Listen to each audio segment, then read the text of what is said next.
Hi everyone, welcome back to the Battle Square. Today we're bringing you round 4, table 1 of the Spira Open. Yes, that is correct. That's right. Yeah, we've done this a few times because I kept messing it up today for some reason. I'm Matt. This is Dan. Say hello, Dan. Hi. Hello. Right, so what we want to do is quickly run you through some of the offers going on the Card Cavern website. These are some prizes that Nick Hall is very kindly giving away with pre-orders for boxes and play sets of Opus 5. If you have a quick look, we've got a 9.5 graded Cloud, which is a really nice collector's piece. We also have a PR001 signed by Kageyama, and also the 30th anniversary Gabranth, also signed by Kageyama. All very nice prizes. Yes, very, very nice prizes that we can't win. Yes, unfortunate, but still. Very bitter. I might have to give up this whole Battle Square thing and enter into that. Yeah, just like take a couple weeks out so we can enter. Yeah. Right, so we may as well jump straight into the video. We have Jamie Faulkner, Presto, versus Jamie Wolf, Chad Mountain. Yep, that's what I was going to say. So, oh, yeah. Okay. Alright, cool. Let's jump in.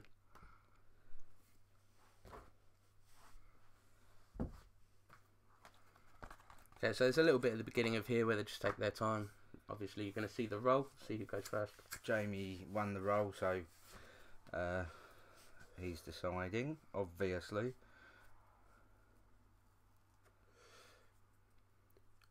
Trying to remember the matchup, actually. I think Jamie Faulkner was running Water Wind. And let's see, Jamie Wolf, I think, was running... I've got a feeling it was Mono Lightning.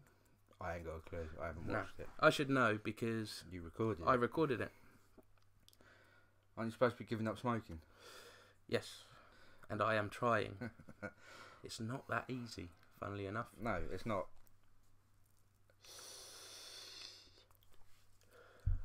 Okay, so Jamie Faulkner's keeping.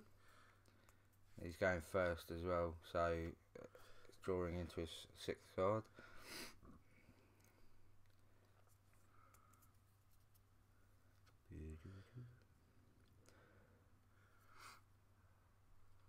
What's going on here then? I think we're mulliganing on Jamie Wolf's side. What mulliganing? Mulliganing. Is that even like a way to say it? I haven't got a clue. Doesn't sound right. I'm going to mulligan. Yes, I shall. Yeah. I'm mulliganing. I'm mulliganing. Right. He's ready. Let's get into this.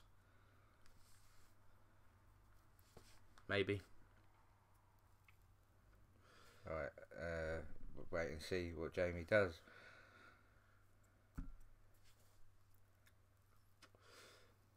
You know, generally he's kept, so I imagine he's got at least a couple 2 costs. Bit of a slow start. It is a bit of a slow start. Okay, yeah, so... Leviathan for a gladiator. To note, this gladiator, I think it returns a standard unit. Yep. And Kobold Droid Yin for a Riku, the milling Riku backup. I like that gladiator. Gladiator's good, especially in the old standard unit decks with the old Queen Bran or whatever. I wouldn't like it in a deck that wasn't standard unit. Well, obviously, Jesus Christ. Okay, so straight away we've got Raiden discarded for a red mage. Quite an easy discard, to be fair. How do you pronounce it? Raiden or Raiden? I don't know. One of them's from Mortal Kombat. I can't remember. Raiden, isn't it? Mortal Kombat, I think. I don't know. The God of Lightning. And there we go for an Onion Knight for a Ninja. That Ninja deals 2k for the cost of Dulling and 2... Is it 2 2 lightning? Yeah, 2 lightning CP. So it's a really good start for both of them. Yeah, 2 costs. That's a really good start for Jamie. Is that a go-go? Yeah, or not only has he got a Maria on the field, he's also discarded a 1 cost. So, effectively, running Lena, I'd imagine, he's already got a target. How do we know he runs Lena? Because he's got a 1 cost. that doesn't necessarily mean he's... Alright, anyway. No, there my we go. assumption. I think it's Dystag and tapping one for... No, that's really. a Zalbarg. Zalbarg, that's the one. So yeah, that's two really strong starts. Yeah. Okay, so Felicius yeah, Wanderer. I can never pronounce the first word of this guy's name. Phallicus. He activates 2 backups when he enters field, so he could play into his Oracle, obviously.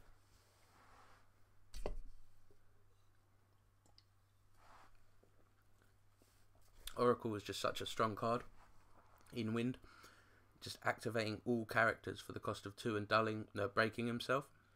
So even the 2 that you cost, when you play his ability, they reactivate anyway, so he effectively just breaks himself to activate everything. He sort of... And at a 2 cost, it's just insane. Yeah, he's like a slightly cheaper version of Bart's, isn't he? Is it Bart's that activates all... Oh, you talking about the 5 cost forward Barts? Yeah. Yeah, he activates all Wind characters when he enters. It's only Wind characters? Yeah, it's only Wind. Well, yeah, Oracle's really good, because Oracle's a good card just to have in any deck that runs Wind. Like, if it's Wind, Lightning, Wind, Earth, Wind, Ice. Good. So we've got an Alcid with a perfectly good target already. What power is that for Leash? Is it? I think he's a 6 or a 7k. Well, with Maria, he's an extra 1,000 anyway. Yeah. So I think he's just waiting for a response. Okay, so yeah, he's got the target. No response from Jamie. Mono Lightning's a good matchup really for this deck, considering it's water wind. You can. Yeah, it's just the trouble with the wind water is if you let it set itself up, then it becomes really hard to deal with because it can go really wide really quickly. Yeah. Do you reckon he's running Minwu as well? I don't think you necessarily need it in this sort of deck, do you? No, I wouldn't be too sure. It's worth like this Sedane's horrible. This Sedane, when you built it into a deck, and I hadn't really seen it, and it's a really nice card. It makes your opponent have to show their hand, and you get to choose a card that gets discarded. So to note as well, so he's showing this hand, he's holding 2 X-Death. Now, it's surprising to see the Opus 1 X-Death in there because, it's good for costing the ability of the other one, but to be fair, he's not a massively popular or very well... Notice Jamie said they're the good X-Death. Yeah, that's it, because you just don't really see much play with the other one. I don't think even in Opus 1 it saw a lot of action. No, not really. It'd be good with in a Zemus deck, because you're going to get to issue the damage and not suffer the effect of the EX. Yeah. Is it? No. Yeah, it cancels the effect of an EX when it hits the damage zone. Yeah. Okay, so it looks like we've got an attack with the Alcid. Easy block there with the pain. Because even if the pain is to die, it was free. Yeah. Obviously, in case you don't know, it's free due to the Riku backup. If you control Riku, then you activate 3 backups when pain enters. And there's Jamie Wolf using Ninja's effect to deal the extra 2k. Just to finish that pain off. Yeah. Yep. That was Rigby. Leviathan. Yeah, because to note at the moment, Zidane is only 3,000 power because Jamie Wolf actually controls 3 backups. So no, how many cards you've got in your hand? Yes. Oh, sorry, three cards in his hand. That's what I meant. Sorry. Yeah, and he needs 2 or less to actually go up to his 7k. Yeah. Well, actually, I suppose he's 4 because of the Maria, but and that Leviathan on the EX. Which isn't necessarily the best thing you want to see early on, especially against Mono Lightning, because you don't want Alcid to have something else. If he's drawn into if he's drawn into another Alcid, you don't want to give the Rigby back particularly, but there's the hoping that he's not holding it. It wouldn't matter at this point anyway, because it's now Jamie's turn, and he's going to have a dull forward. Yep. So Zidane's going to see some action, put through some damage, and there's another X-Def. So that's 2 X-Defs gone. Yeah, the other one went into the break zone, though, didn't it? One into the break zone from the discard for Zidane, and now we've got one on the damage. But that's the thing. All you need is one of those out on field and one of the Opus 1 or... Yep. Is it 2 or 3? I can't remember. It's 3, isn't it? What, the one that just went into the damage zone? No, the Opus 3 mannequin one. Oh, isn't that Opus 2? I don't know. That's what I was asking. Yeah, I think that was Opus 2. Here we got... because this one was Opus 3. Oh, right, okay. Yeah, that makes sense. I think he's just building up his backup. Yep. Backups now. Nicely up to 5. Jamie Wolf, yeah. But no forward. So Zidane is likely to put through another point of damage. Yeah. Looks like he's forced to mill one with the Riku effect before end of turn. Oh, 7-drop Odin. He would have liked to have seen that in the... Oh, yes. Zone.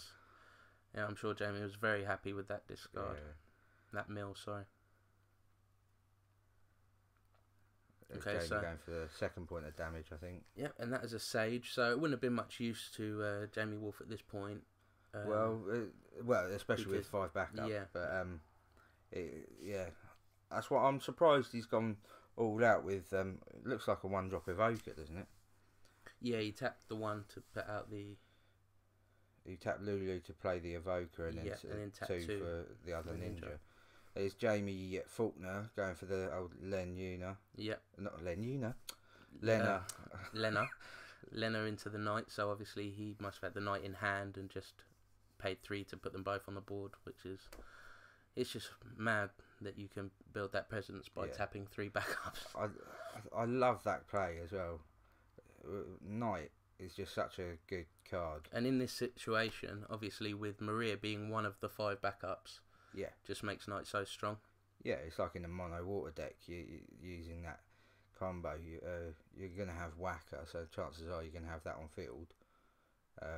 Alcid. Another Alcid. So he's probably got the Rig D there. So here, the prime target, I imagine, would be Knight. Yes. You don't really want to... Bring another Lena. Yeah. Have another Lena come out.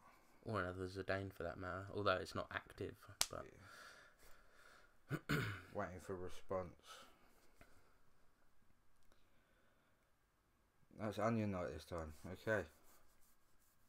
See, now, obviously, it does help his field presence slightly, but they're still not powerful enough.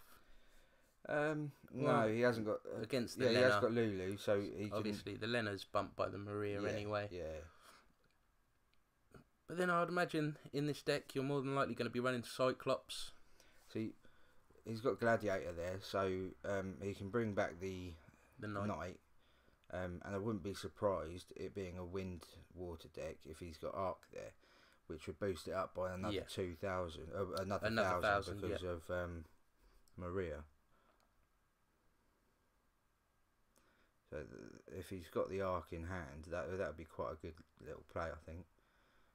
He's gone for the attack, and there's been a block with Alcid, which kills Alcid. Which is a good blocker, really, because you want him to come back out. There's another attack. Why has he gone for an attack there? It's intriguing.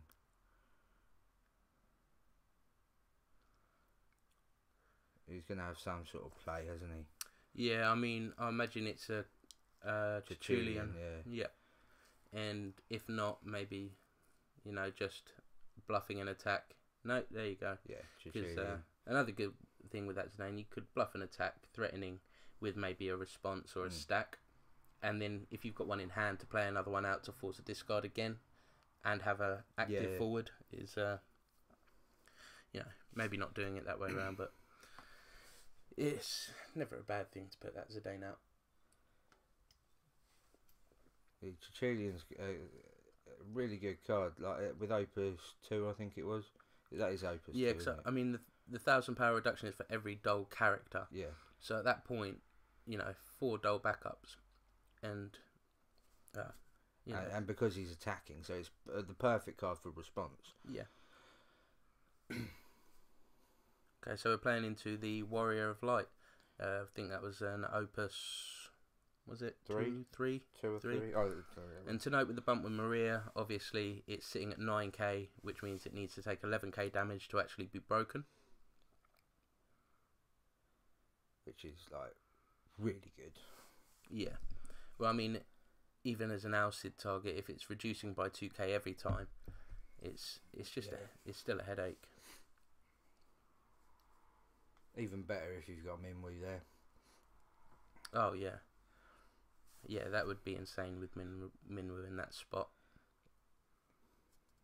So what's happened there? Yeah, I've completely missed that. Lena is somehow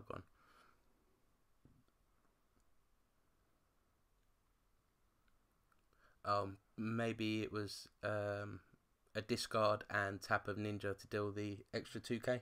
Yeah, very much. Yeah, very possible. Could see an Odin here. I would be amazed if it was another Alcid. Yeah, because he's already gone through 2. Wow, yeah, and noting he's already at 28 cards left in his deck, so he's cycled through a bit. It's possible.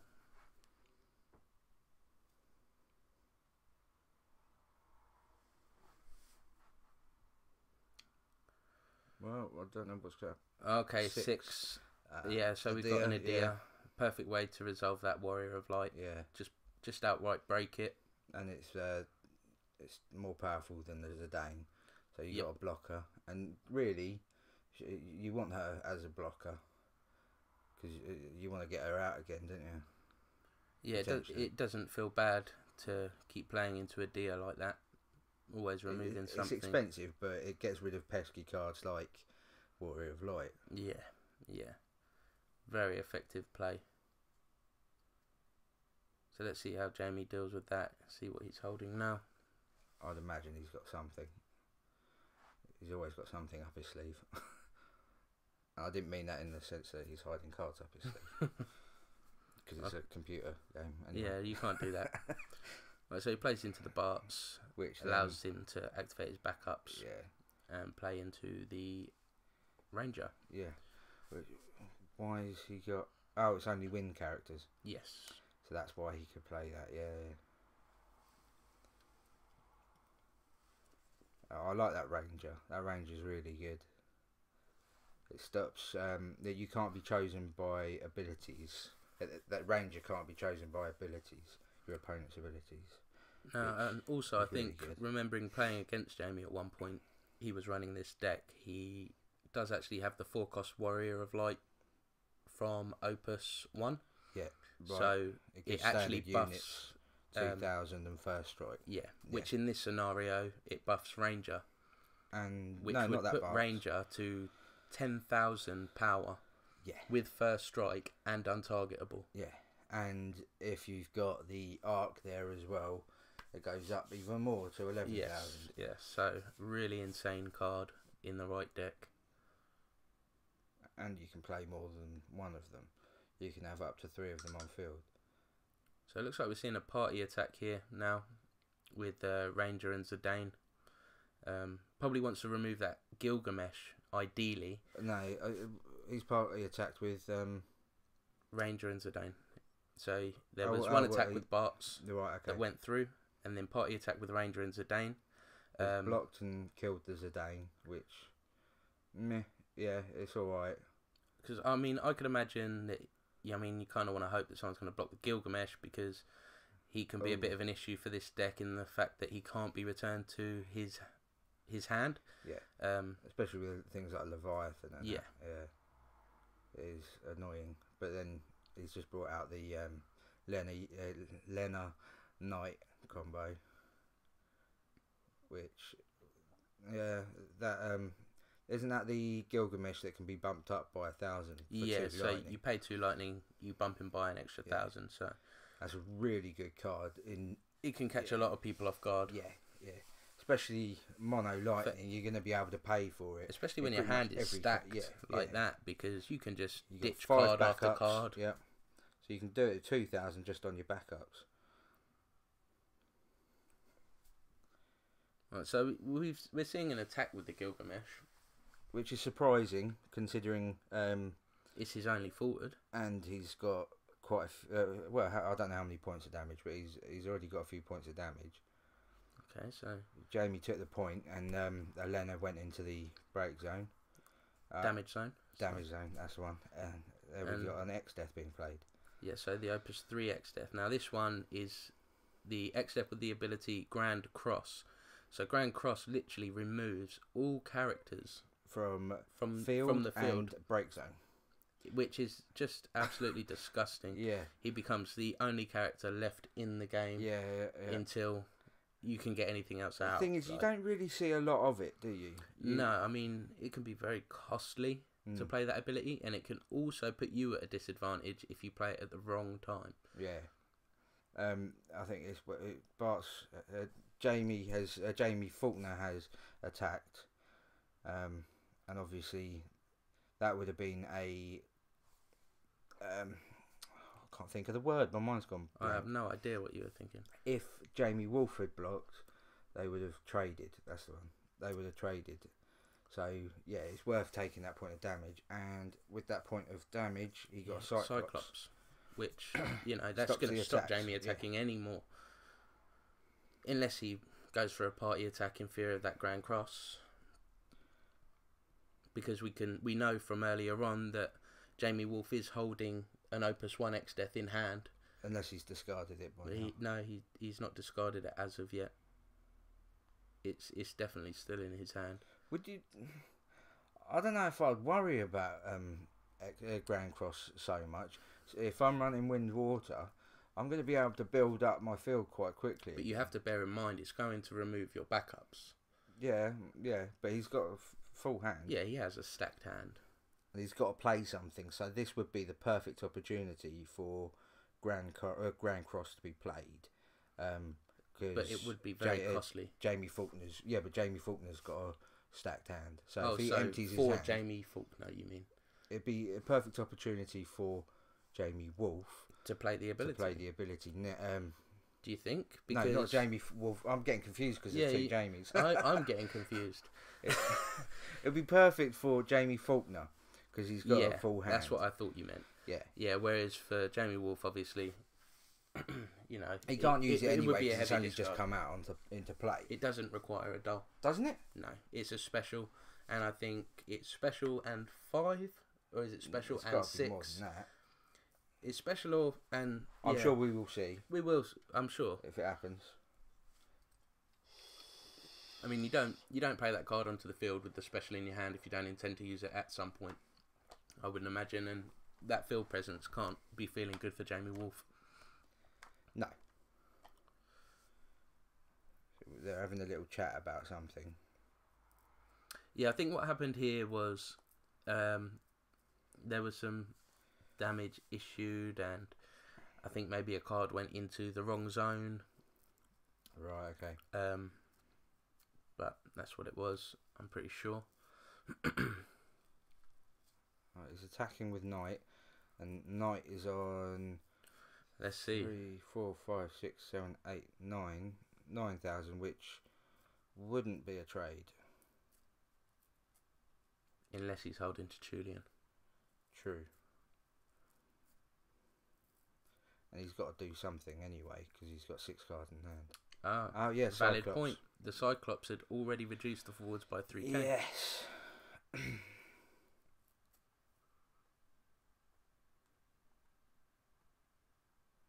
So he's on 6,000. I think we're waiting for a response here from Jamie. He's obviously thinking about from something. Jamie who? From Jamie Faulkner. Yeah. And there's the Tertullian. So that should see X Death gone. Alright, looks like we're about to have a stack here.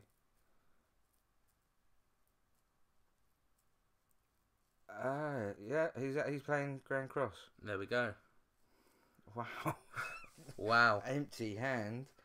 That is not good for Jamie Wolf. Not really, because like I said before, it's perfect for Jamie Faulkner. He's already got a stacked hand. So I imagine this bit is an absolute ball ache to actually remove your cards from your break zone. Yeah, I don't know. It must be an absolute ball ache on this platform. Jamie Wolf has done it quite easily.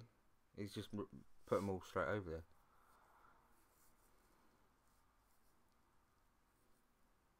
There we go.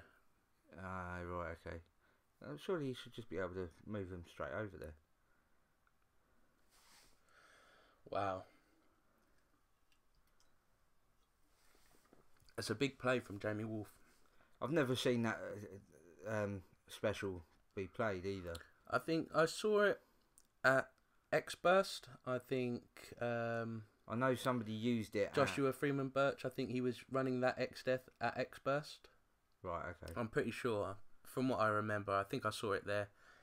But I know Josh definitely was not commonly seen. using one at some point. There's the arc that I was going on about. I like that arc. Right. Isn't that a 3 cost? No, I think it's a 2 cost. No, I think it is a 3 cost. 5. See, that is so expensive. Okay, so a Ranger in Jamie's damage zone. Arc, and this is just horrible. I don't know. I don't know who I'm expecting to do anything. Okay, so that's an expensive Bart's. So it's cost 2 on a discard and 1 tap to reactivate the 1 backup. A Bart played into a Ranger as well. So yeah, Bart's and X. You're not going to see an attack here from X. I mean, that's it. You've got a perfect trader for X Death now, and then obviously no backups. Dragon. Red Mage. Okay. Yeah, time to start building those backups. Backup. That's for Alex Hancock's dad jokes. We've got a little thing. Apparently, I do dad jokes. You do dad jokes. Yeah.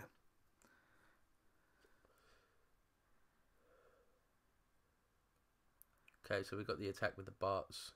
Obviously, it's not likely he's going to want to trade that. I think I'm just trying to point out here.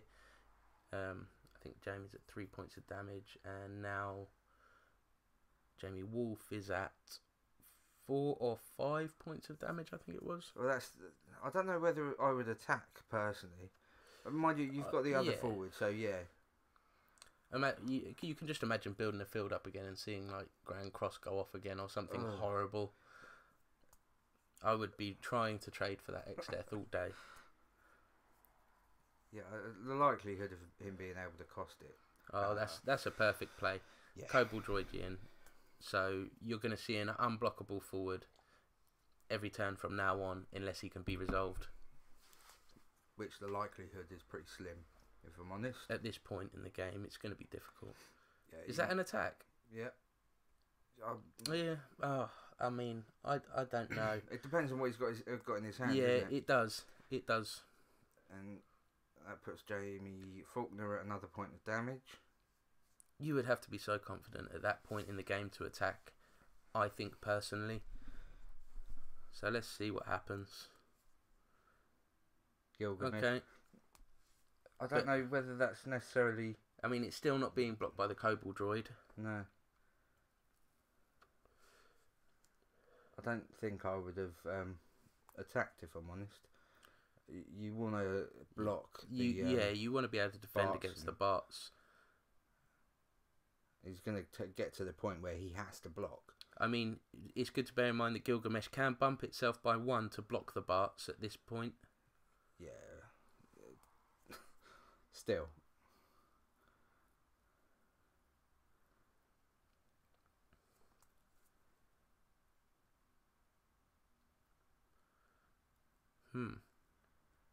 He's obviously having a good think. He's taking the point. No. It looks like it went into the break zone. From hand? No, he's bumped him, like you said. He's bumped him up by 1,000 and blocked, and that trades. Okay. Trades off the bots, doesn't it? That's right. Unless Jamie Faulkner's got some response, which he could very well have.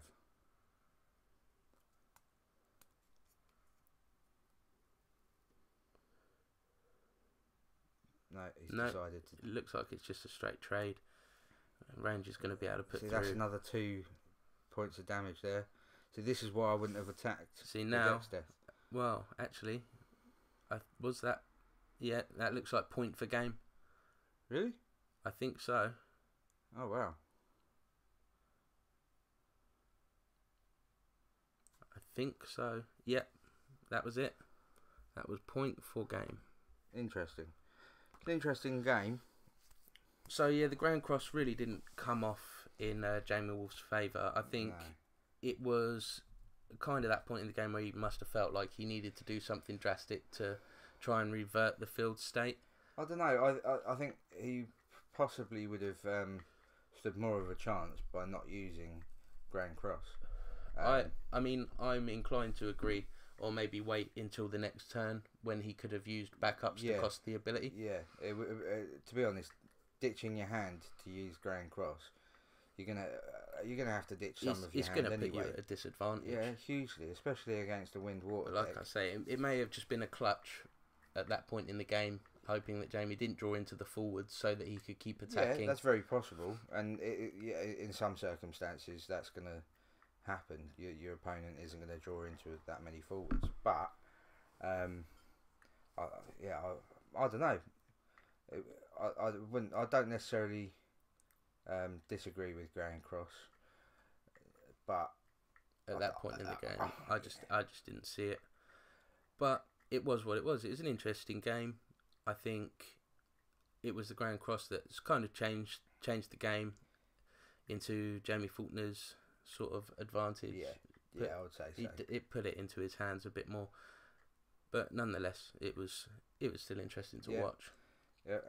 Yeah, that's Jamie Faulkner's second time on the feature table. Yeah, second win wasn't it as well? So. Yeah. I think we'll round it up there. Yeah. But please just take a look at the group.